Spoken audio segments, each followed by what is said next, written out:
Chaque mercredi, les téléspectateurs de M6 peuvent retrouver Cyril Lignac dans Le Meilleur Pâtissier.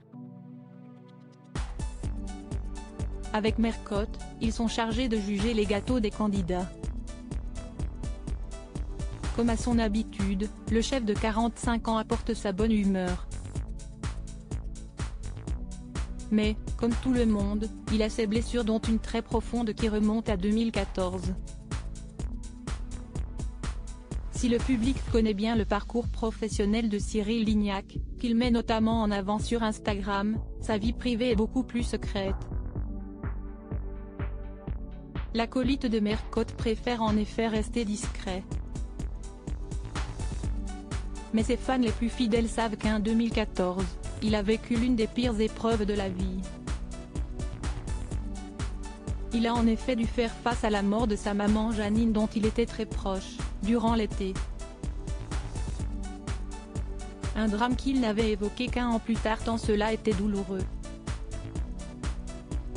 À l'occasion d'une interview pour Libération en octobre 2015, le jeune papa parlait de la mort brutale de sa maman à l'âge de 57 ans au moment de justifier sa volonté de s'éloigner des plateaux télévisés pour se recentrer sur la cuisine. Le showbiz n'a jamais été mon univers, mais jusque-là je vivais avec légèreté, avait-il déclaré. Plutôt timide, il n'avait pas souhaité s'épancher davantage. Mais un mois auparavant, il expliquait à l'Express Style qu'il n'effacera jamais le dernier SMS qu'il avait envoyé à Janine, disparue trop tôt. Il finissait par « Je t'aime fort ». J'ai aussi toute une série de photos d'elle dans mon téléphone que je regarde régulièrement.